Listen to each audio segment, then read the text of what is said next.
Oliver.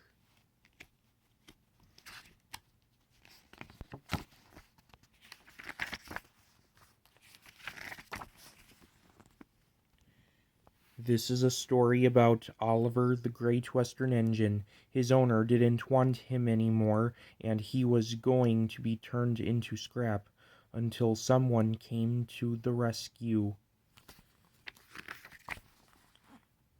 One day, Edward was talking to Douglas. They had heard that steam engines were being put out of service across the island and replaced by new diesel engines. "They're being turned into scrap," said Edward quietly. "Don't mention that word," Douglas gasped. "It makes my wheels wobble."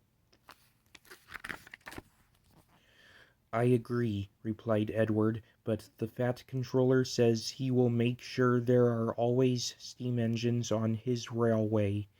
"I'm glad we work for the Fat Controller," smiled Douglas.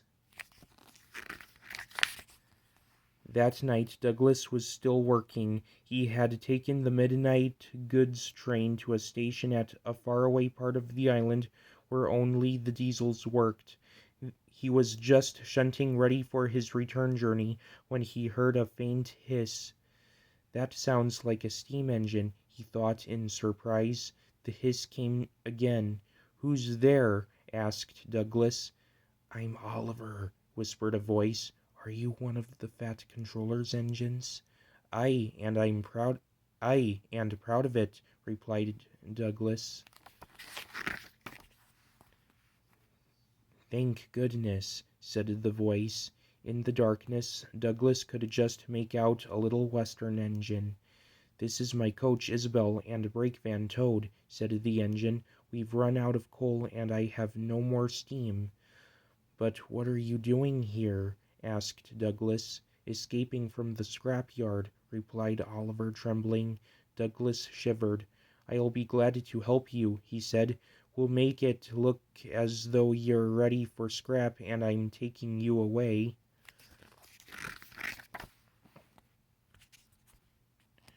The driver and fireman agreed to help too. Everyone worked fast. They took off Oliver's side rods, wrote out transit labels saying that he belonged to the Fat Controller, and chalked scrap all over him. "Nay time for me to turn around," panted Douglas. "I will have to run backwards." Douglas and Oliver started out on their journey, but before they could leave the station they were stopped. "Aha!" exclaimed a foreman, shining his torch at Oliver. "A Great Western engine," his light flickered back, "with a Western coach and a brake van. You can't take these." "But they're all for us. See for yourself," exclaimed Douglas's driver. Douglas's driver showed him the transit labels. Oliver and Douglas hardly dared to breathe. The foreman looked all over Oliver. "Seems in order. You can go, driver," he said. "Phew, that was a near thing," puffed Douglas. "We've had worse," smiled Oliver. "We were nearly caught getting here and had to hide on an old quarry branch for 3 days. I was very frightened." "I'm not surprised," replied Douglas, and they forged ahead. It was daylight when their journey ended. "We're home," cried Douglas as they reached the Fat Controller's railway. "I know just the place for you," and he showed them an empty siding nicely hidden away. Goodbye and thank you," whispered Oliver. "I was happy to help," smiled Douglas, and he puffed away. Back at the shed, Douglas told the other engines all about Oliver. They were very excited and agreed that something must be done for him. "The Fat Controller will have to know," said James. "Douglas should tell him at once," added Gordon firmly. "Well, here I am," said a cheerful voice. "Now what's all this about?" It was the Fat Controller. The engines were silent. "Beg your pardon, sir, but we do need another engine," said Duck quietly at last. "Yes, sir, a steam engine, sir," said Gordon. "We do indeed," replied the Fat Controller, "but I'm afraid that unless one is saved from scrap, there's little hope." "But, sir," burst out Douglas, "one has been." "Who told you that, Douglas?" asked the Fat Controller. The engines looked nervously at each other.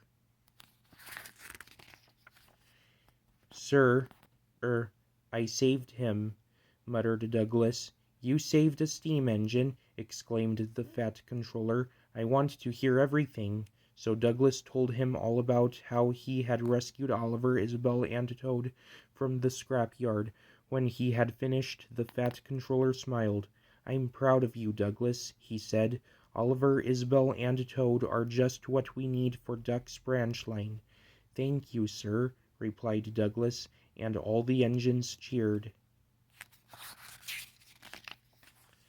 The Fat Controller soon had Oliver, Isabel, and Toad mended and painted in full Great Western colors.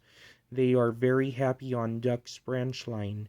As Oliver puffs along the coast, he often thinks about what a lucky escape he had. If Douglas hadn't come to the rescue, things would be very different. Oliver is very grateful to Douglas and everyone at the Fat Controller's Railway for his lovely new home. The end. This book was based off of Escape from Enterprise. This book was based off of Escape and Little Western, both from Enterprising Engines.